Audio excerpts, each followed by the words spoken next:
I'm very excited to talk about boundaries. Oh, I should introduce myself. I'm Katie Winkelstein-Duveneck from the Hunter English department. And I'm going to really hand it over to, let me just say briefly that I'm looking forward to this because boundaries, of course, are super important in the classroom, but it's a very broad category. So we'll be talking about some aspects of boundaries, starting with Leigh Jones from the English department. And then at 12:30, Gina Riley will be here, and she and I will talk about different approaches to specifically policies about accepting late work and how they align with our particular boundaries and values and philosophies and experiences. So, and then I'm hopefully people will have things to say. I think it'll be a really good discussion. So with that, I would like to introduce Leigh Jones. Hi, thank you, Katie. So my name is Leigh Jones. I'm in the English department. I teach rhetoric and writing courses as a full-time faculty member, and then I also co-direct the English 120 first semester composition course at Hunter. And so teaching is something I think about in a lot of different ways, and also that I've done for a few decades now. And Katie asked me to talk about boundaries, and I immediately started looking for some texts that I could share, some sources, and I realized I didn't really have much, which surprised me because it's certainly something that I think about a lot and that I try to talk with instructors about. And so maybe I'll share some ideas I have about boundaries, and maybe Katie can help think through that, and then maybe we can talk about some ways that boundaries have come up for all of us in our teaching. The specific thing that I have been thinking about lately with instructors, especially English 120 instructors, but this would apply to all of us, is boundaries around our, I suppose we could call it our professional identity, and how that affects the way that we connect with students in our classes. And this comes up, I think, most often when we are emailing or talking in person with students about behavior issues or other kinds of problems that come up when students are maybe pushing back on feedback they've gotten on writing from us, or questioning a grade, or in some way sort of disrupting the status quo. And in those circumstances, I think it brings up a lot about our own identities as teachers, particularly for those of us who are part-time faculty who may feel like they are teaching out of self-sacrifice because they aren't compensated extremely well for their work.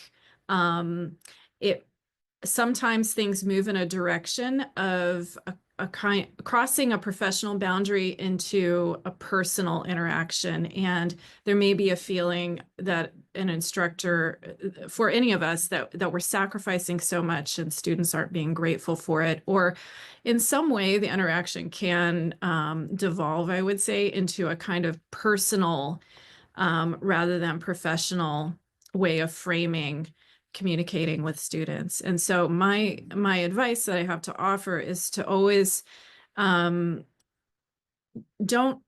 make interactions with students personal, and don't make them about yourself. Those two things kind of go together. Try to keep the focus on students' work and or their behavior rather than your own feelings. And I that may seem simple. I think it's sometimes much more difficult in practice. In lots of kinds of situations with students, we may feel defensive, which, that is perfectly normal, I think. But in our communication with students, I think it's important to wear that professional identity that we have. It's better for us. It doesn't get us into a kind of interaction with students that's about feelings, that's about some kind of personal slight. It's better for students because it helps maintain that boundary with them and helps them understand this isn't about some kind of personal something personal. This is about their work or behavior in an academic setting. And it's also better for the institution because it maintains the boundaries that are there. And I also recognize that particularly these days, that boundary isn't always clear, because students are needing all kinds of support from us. But as much as possible, I think it's really helpful to think about our professional identities and try to maintain those professional identities when we're communicating with students. I think there are a lot of different ways that this issue of boundaries can play out. Katie, I wonder if you wanted to share some of your thoughts. Yeah, thank you. I mean, when you were talking, I was thinking, like, to me, that's so true. And the other side of it is like, because teaching is very emotional a lot of times, but I feel like we don't talk about that enough. So, like, even in a Right. staff meeting, there's topics that come up that actually are emotional, but we're not talking about them as emotional. And so, how do we do that, but in a professional way, right? So, like, I feel like the point of boundaries is so we can have a good relationship with our students. Like, to me, the point of boundaries is if a student ultimately doesn't pass the class, hey, it happens, you can still have a good relationship with them and say, hey, and they could come to you if they need help with something. That's ideal, right? To me, that's like, then you win, right? Like, even more so than, I mean, hopefully everybody passes, but sometimes they don't. So like somehow like untethering, the grade from the relationship. And I feel like that's kind of the purpose of boundaries. And so I feel like being able to be professional means also recognizing even to yourself that something aspects of teaching are emotional. And I think we should personally, I think we should talk about that more, so that it doesn't affect our relationships with our students. But I don't know what that looks like. So I don't know if other people have thoughts about boundaries or particular ways that boundaries come up in the classroom. One way that I hear it coming up in a particularly emotionally laden way is when students plagiarize, whether using AI or just classical, whatever kind of plagiarism it is. Yeah.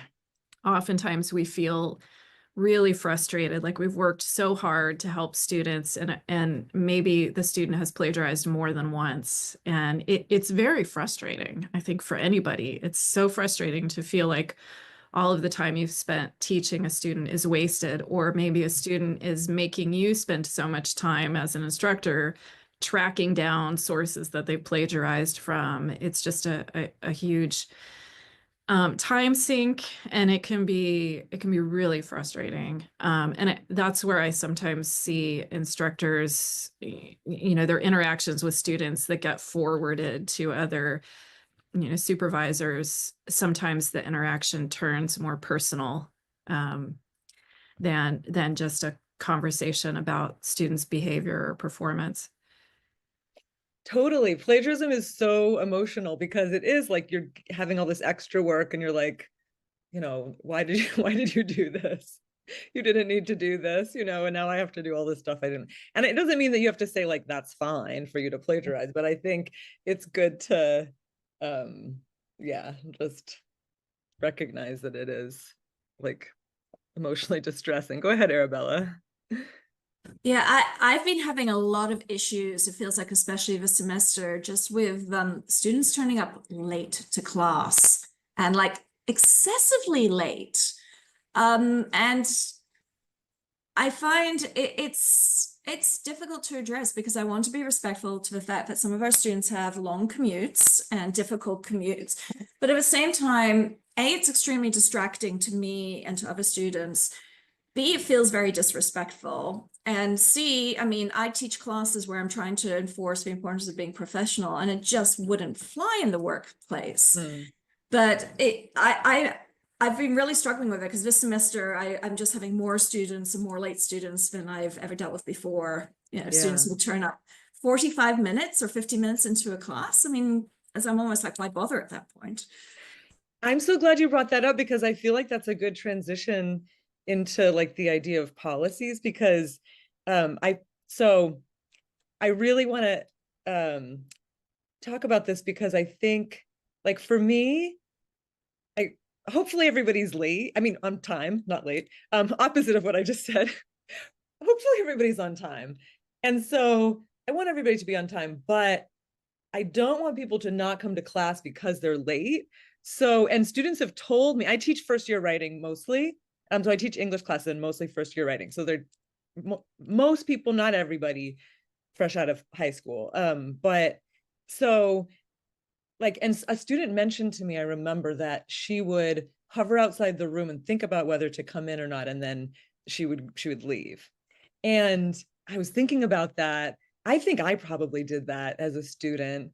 And I've talked to other people who have done that too. So I started saying at the beginning of the semester when going over my syllabus, please be on time. It's important to be on time. But if you're ever late, life happens and you're late, even really late, and you're hovering outside and wondering whether you should come in or not, come in. Right? Like if you haven't done the reading, come in. Like we need you here. That's the number one thing. And that's what works for me. But I know other people that find it very disruptive in their particular class, either because they're teaching a different kind of class or because this is why I wanted to talk about your like aligning your policies with your boundaries and with your philosophies and your values and your experiences.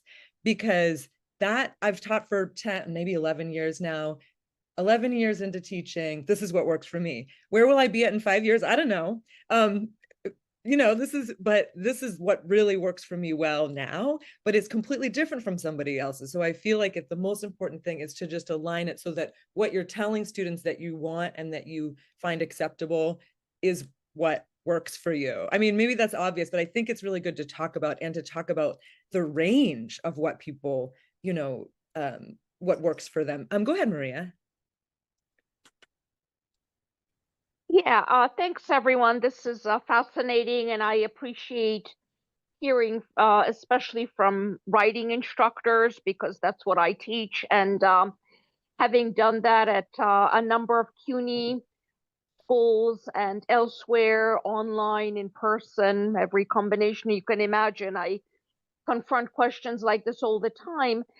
So, first of all, back to Arabella's point briefly, the students coming in late, and sometimes they'll make maybe the last 15 or 20 minutes of the period.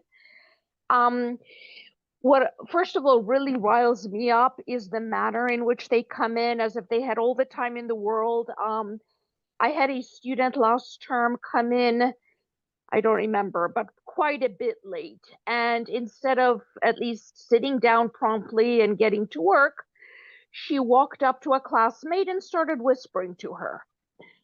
So that's just beyond the pale. And yeah, I absolutely agree that we have to balance, first of all, doing what's best for our students, which is joining the class, getting as much out of it as they can, even if they're not fully prepared, even if they're not on time, with the needs of the other students and just our own needs, right? We're all distractible to different extents, I think. Some people, I wouldn't say that they don't care, but they're not as bothered by lateness or whatever, but some of us more so, and that's down to factors like culture and how we were brought up and what we're accustomed to. So yeah, so I think your message, Katie, that that you're welcome and join us and whatever, that's good, but also thinking about what's fair to everybody else. And I actually posted, I added to one of my course announcements recently, that walking in late is really distracting to others. And if you have a compelling reason for doing so, and I know that a lot of students do, talk to me about it, but otherwise you will be penalized if you're repeatedly late. Mm-hmm. And furthermore, and this is where and I promise this will be the last thing I'll say, at least at this point, but apropos of expectations and our own responsibilities, a lot of them think that because they missed something on account of lateness, the class has to stop to fill them in, or it's our responsibility to explain explain something again, repeat ourselves, and yeah, that I do not buy. So anyway, I'll belt up for now. Thank you, Maria. That was no, that was great. And I should say, I'm not proposing that anybody follow I'm just telling you like what works for me. But I should also add that I do like if somebody's late a whole bunch, then it'll affect your participation grade. And so I make that clear. I'm not going to be mad. I'm just like, that's going to affect your participation grade. So when you look at your grade at the end of the semester, you're going to have less points in participation because you missed a bunch of class and a bunch of stuff that we were doing. But it's okay. Like you got points elsewhere, but it's not like there's no consequence. But and like to Tulip's point, Tulip, you asked, should the same philosophy stand for attendance? Yeah, so people have different attendance policies or participation policies. And for me, it's just like, as I think with a lot of people, if you miss a lot of class, it will affect your participation grade. So that's how I do it. And that's just, I do it like the way that gives me the least aggravation, And so that's my pitch, whatever gives you the least aggravation. Valerie, go ahead. So I share everybody's frustration with, I think we all share the frustration of students coming in late, but at the same time, I don't want them to feel like I am mad at them personally. And so what I've been doing this semester that so far has seemed to work is that I reach out to the students and I tell them something along the lines of, when you're not here, it's a small class and I feel that absence, and so do your classmates. And so we do a lot of the sort of check-in processes at the beginning of class before we get into the content, and that's where you mostly earn participation points. And so I'm worried about your absence not setting you up, or your lateness not setting you up to successfully participate in the class that you are late to. And so far that has worked, where I'm not expressing like frustration at them. And I'm like, listen, I get it. Like trains, I understand life, but also try to prioritize being here on time so that you benefit from this.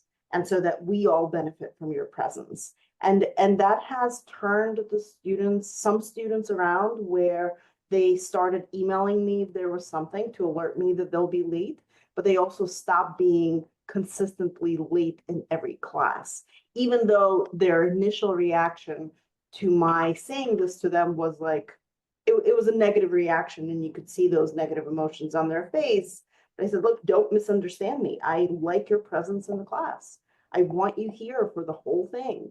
And that seemed to change their perception of what I was trying to say. And so that seemed to work for me, where I'm not coming in like in a sort of adversary way, but more like, hey, like we miss you. We notice when you're not here. We notice when you're not paying attention, and your being here and your participation here makes a difference to the class, the flow of the class, and just in general to me. And that seems to have so far helped. So that's my 5 cents. I love that. That's great. That message of like, we need you here. Like, it's important for you to be here. We miss you. Yeah. I like that. And then also, like, it sounds like you're tying your participation policy to it also. So there's 2 things happening, right?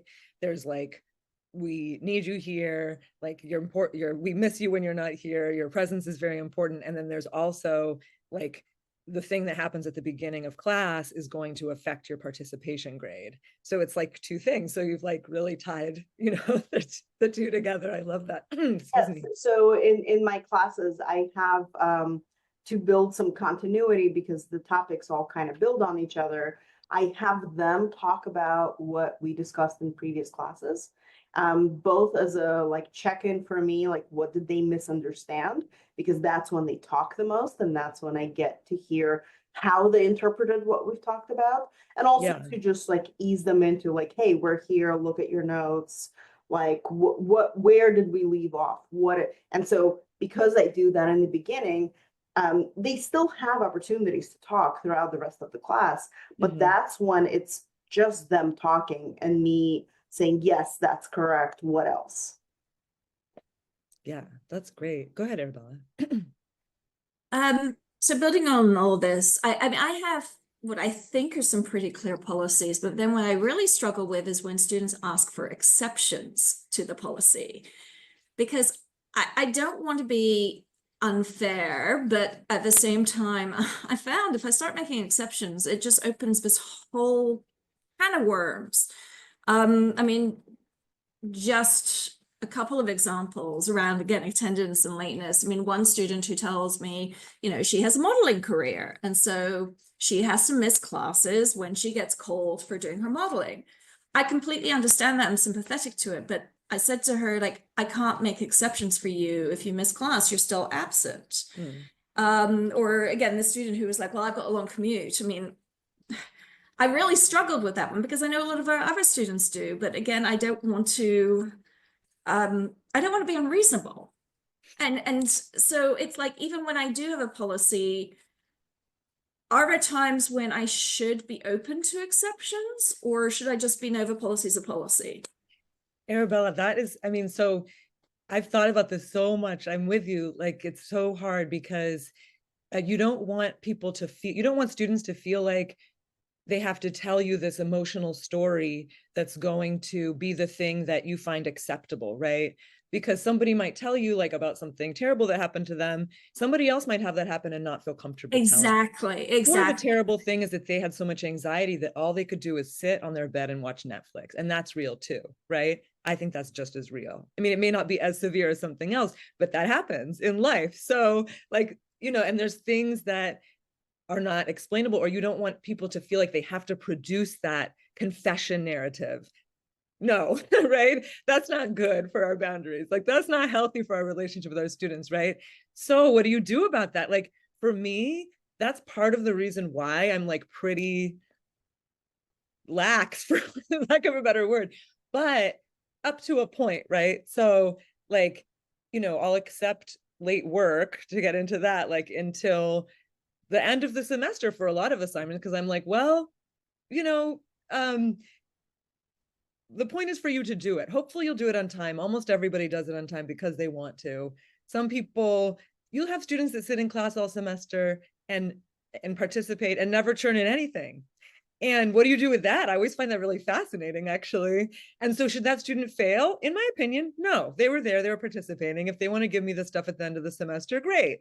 But for somebody else, that doesn't work. Exceptions would be if it's peer review day, you have to be there to get the points. Otherwise, you would have to do it outside of class. Like that's, you know, so certain things like, you know, there's no exception. But because I don't want to have to filter through what's a worthy reason and what's not a worthy reason, because we shouldn't have to be in that position. That's not fair to us, and that's not fair to them. So that's my solution. But I'm really curious about other people's solutions, because what I really love about this is that we can talk about what like works for us in particular to solve these problems and like to maintain our own boundaries. So thank you for sharing all that. Go ahead, Valerie.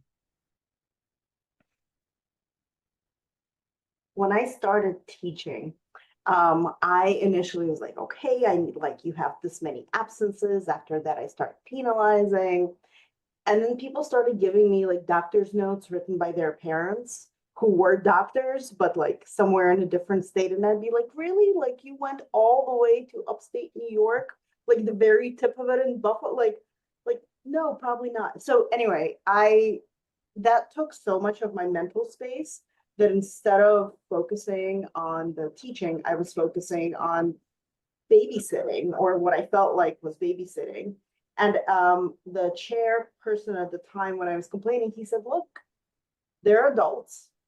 And if they don't want to come to class, ultimately, it's on them. Like, this is their. So I ended up going away with the attendance policy with everything except exams and like presentations and things that are just on the calendar and cannot be moved. And for those, I require doctor's notes.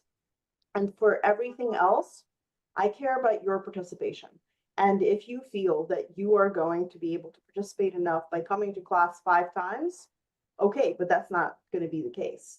And so I sort of let them, if they don't come, then, I mean, they can come and sit in the back of the class and shop.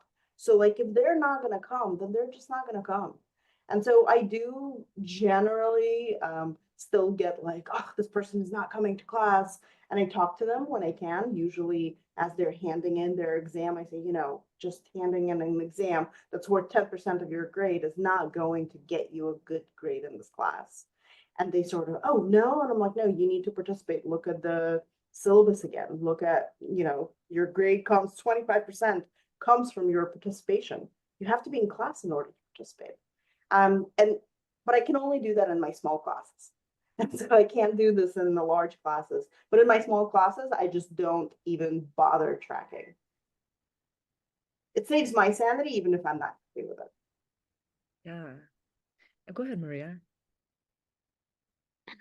Yeah, so again, thanks everyone. And so the comment about how they're adults and if they don't want to come, they don't want to come, or they just don't for whatever reason, absolutely resonates with me. But that brings me to something that I hope we can also discuss, which are the pleas that I'm sure many of us get, especially toward the end of the term, or now that the deadline to withdraw has been pushed back to whatever it is, week 10 or something. Oh, but I need to pass. You know, and they've been absent a great deal. They're missing a lot of work, and especially again in classes, in writing classes, that can be a disadvantage because the work is cumulative in some way. And I even had students, I don't know, 2 or 3 yesterday, I think, speak to me saying, you know, oh, yeah, well, I've been sick, but I didn't go to the doctor, or I had such and such going on. And that's that's in addition to other things like that I've been told, you know, even, oh, I'm graduating, so I need to pass, or whatever. So my question, I guess, is this: like, we know they haven't done a lot of the work, they're pretty much failing, they know it, but they're expecting some sort of an exception to be made. And as I said, that can be for reasons like graduating, or that's what they're claiming, or whatever. So how do we handle that, I guess, would be my question. Yeah, I mean, that's a big one. For me personally, if somebody's failing, it fails the class, they fail the class, and it happens. And I've failed classes before, so maybe that's why, like, it's not the end of the world. I mean, I know that there are, you know, circumstances where people are like, I need to graduate, I need this, but like, if you didn't pass the class, you didn't pass the class. And like, hopefully we can still, you know, talk, but I'm not gonna make up a fake grade for you. Like, I wouldn't, you know, so, anyway, I'm like, that's my take on it. But go ahead, Arabella, and then I would love to hear from Gina. I think you have some great things to add too. Yeah, just on that topic, I mean, a couple of things I found help in those situations is, again, referring them back to the fact that at the start of a semester, like, the syllabus is very clear about where the grades come from. And I found it helpful as well to reframe the conversation, because it's not that we give grades, they earn the grades. Because then that takes it out of it being the fact that we are the ones making these decisions about them. It's like, this is the grade they have earned based on what they have done so far. And I find that helps.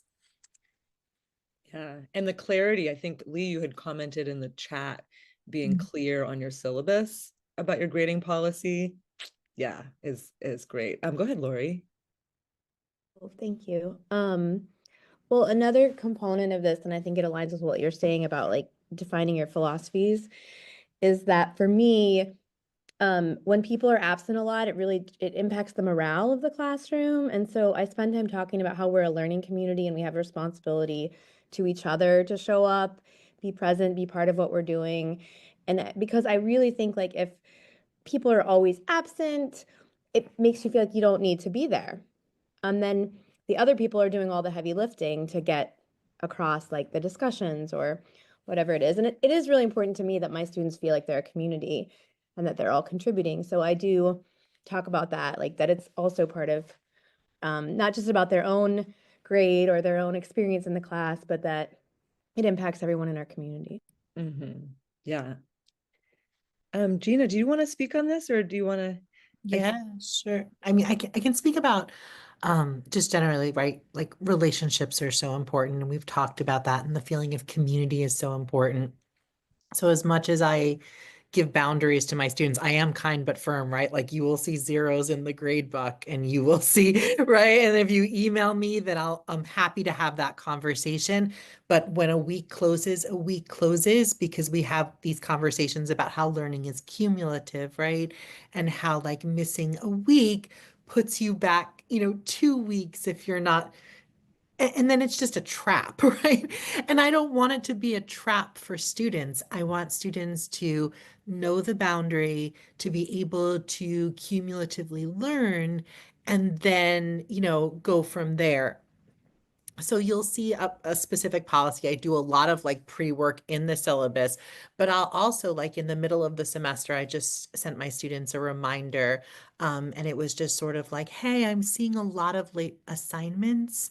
And so like 24 hours, if I don't see the assignment within 24 hours, I'm going to put the 0 in the grade book. Know if we have to have a conversation, feel free to like call, email, whatever you need.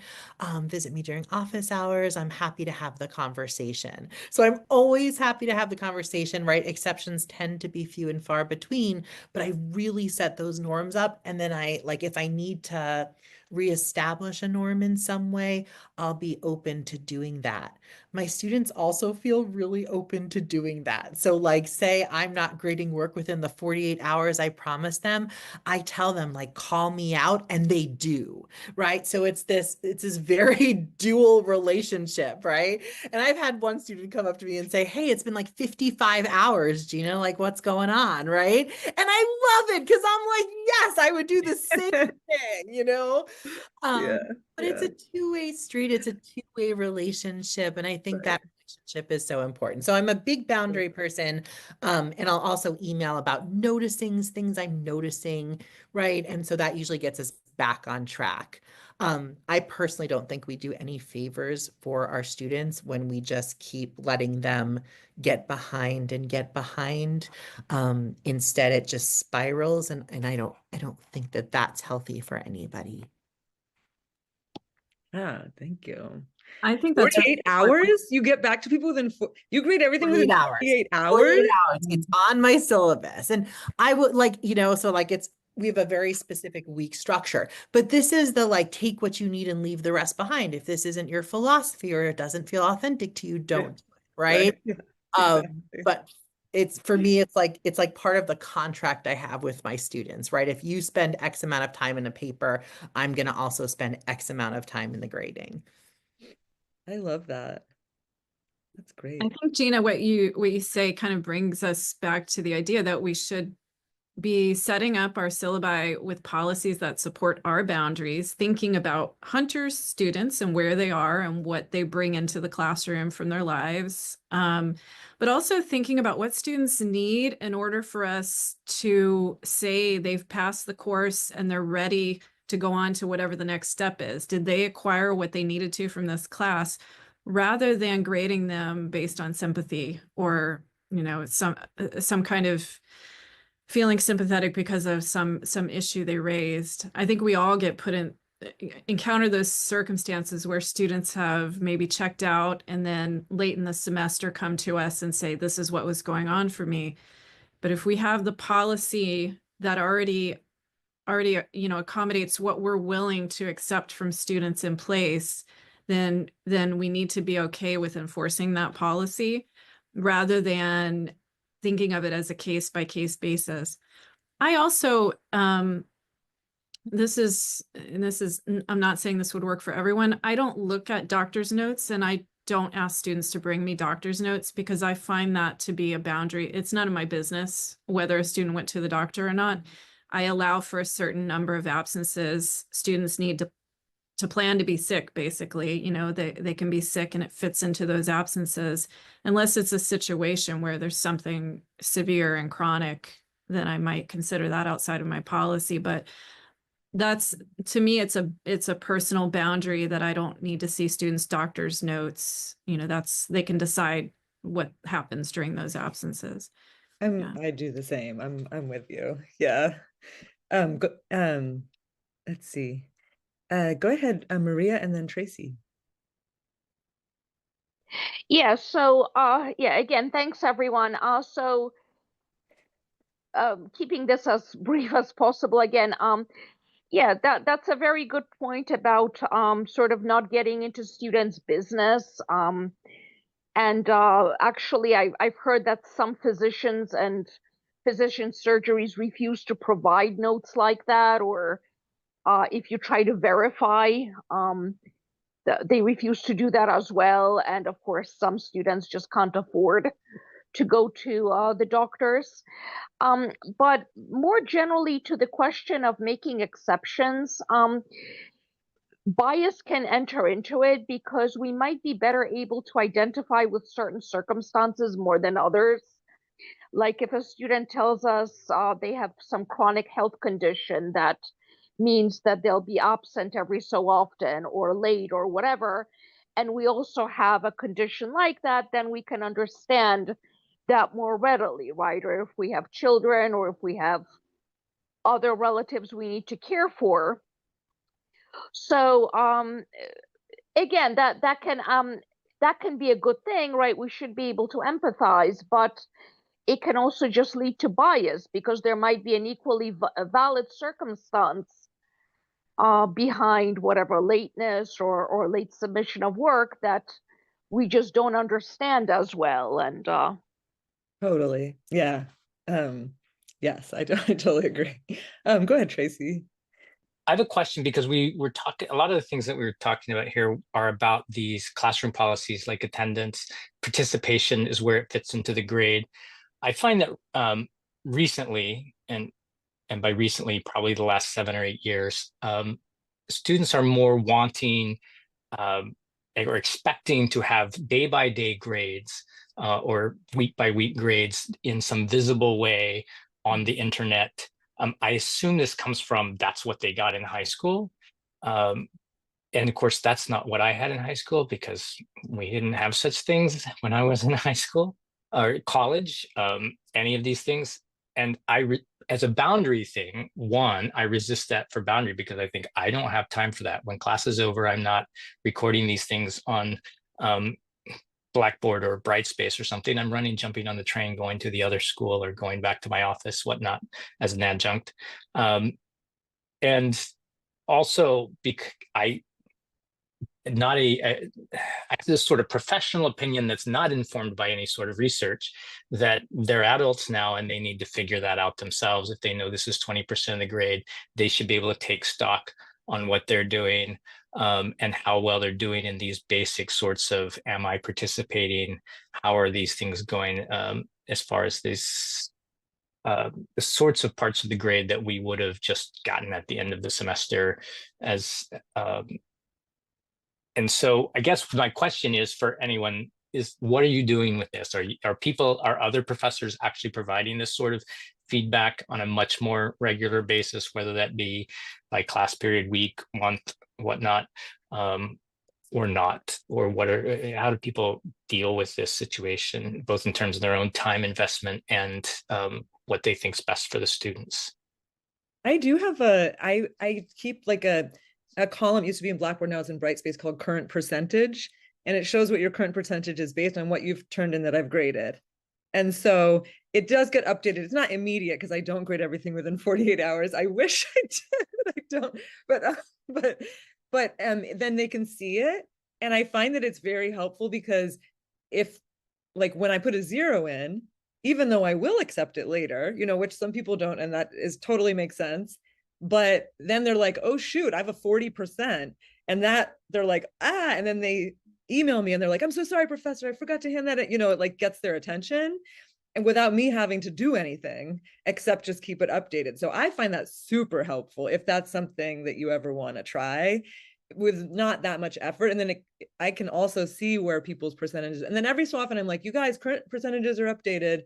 if you look at it and you don't have the grade of your dreams, then look and see what you might be missing.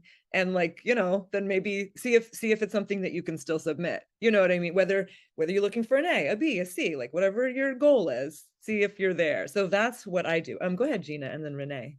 Yeah, and I don't want to get everyone to get stuck on the 48 hours.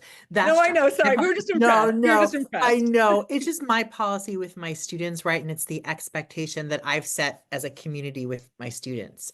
So I really strongly think that if students know what the expectation is with regards to grades and feedback, then they'll be okay. I think students get nervous when there's no expectation. So if you say, hey, I grade monthly, or hey, I grade, this much, then that just, it makes them calmer, just knowing when they should get feedback or when they should expect grades. And that is whatever it is, right? But I think creating that sort of expectation helps them. They know they're not going to get feedback till the end of the month, or they know they're not going to get grades till the end of the month, and then they're good with that. I think they just want to know when, more than like how much. I love that. And I think I want to start, because I'll give people a sense like this will probably be graded by, the end of next week or something, but I think I need to be more realistic with myself about what that is so I can be more realistic with them about it.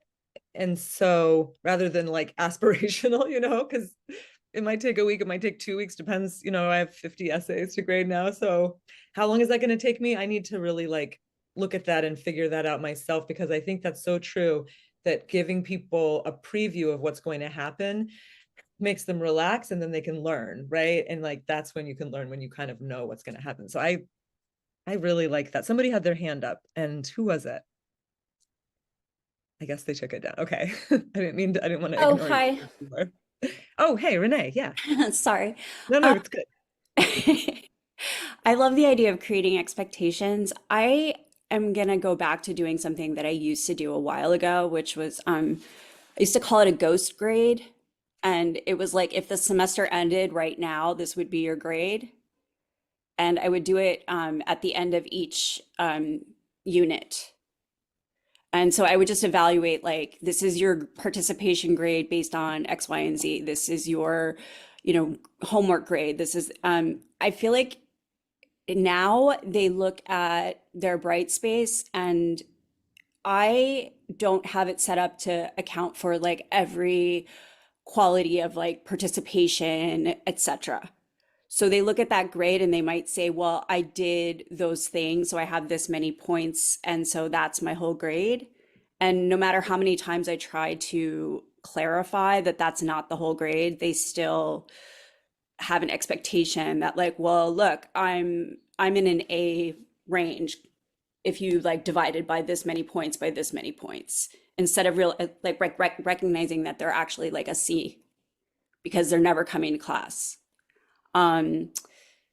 Sorry, I feel like I'm a little discombobulated today, and I don't know if that's making a lot of sense, but I think I'm just speaking to the same things that have already been said, which is just clarifying expectations and doing a better job of that. But with Tracy, with the original point of like week to week, I am increasingly moving away from having every single thing on Brightspace, because so many of my, especially first year students, will quibble over every little tiny grade. And it's like, as much as I say, like, I'm a holistic grader, I'm looking at so much more than just one homework assignment or one day of class participation. They get so hung up on every single assignment. And even if it's the smallest assignment that's only counting toward 5% of their total grade, and we're doing 15 of them, it's still like, it's taking too much of my professional time, like my office hours, when I should be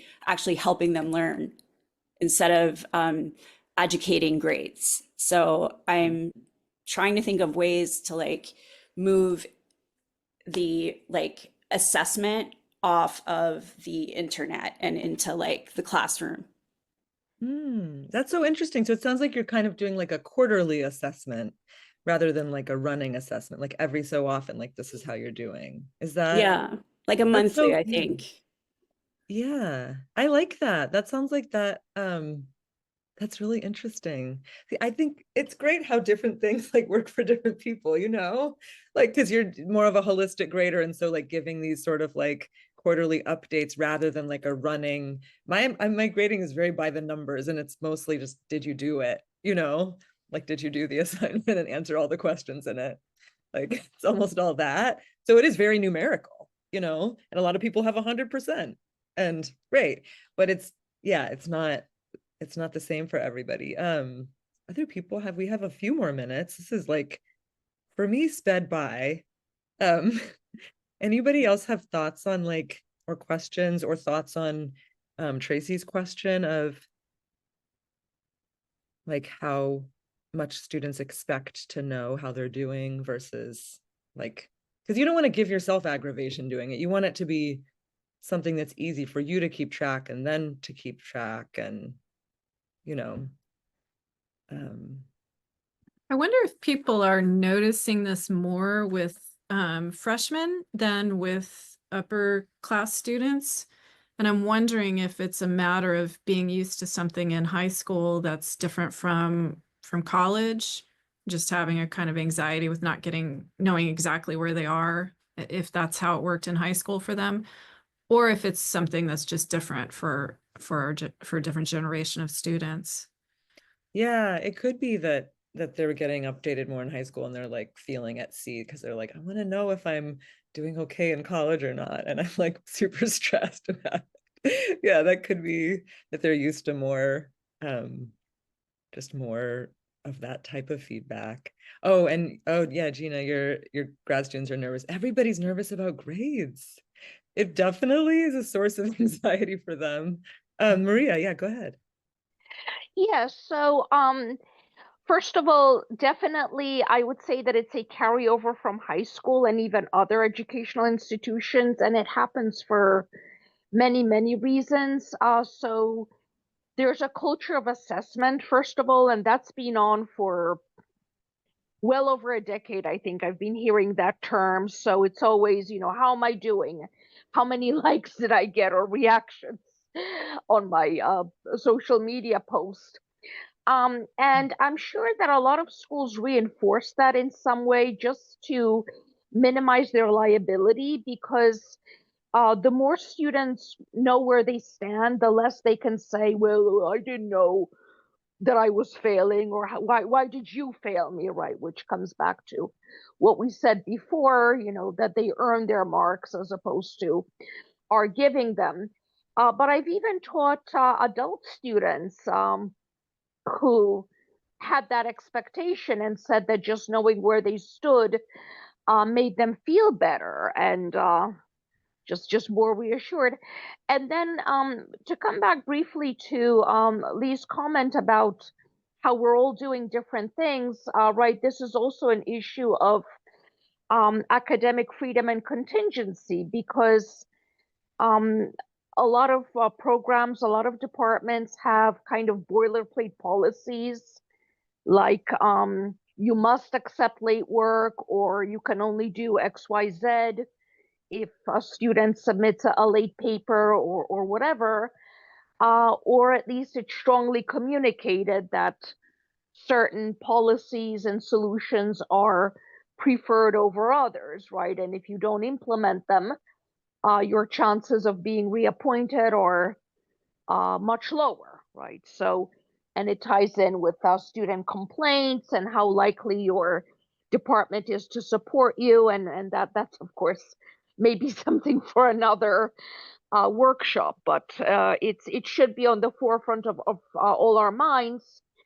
Just that we're not all created equal within that question. So. Mhm. I think that's an important point. It's good for me to think about that. Uh, Um, it's certainly true. Yeah.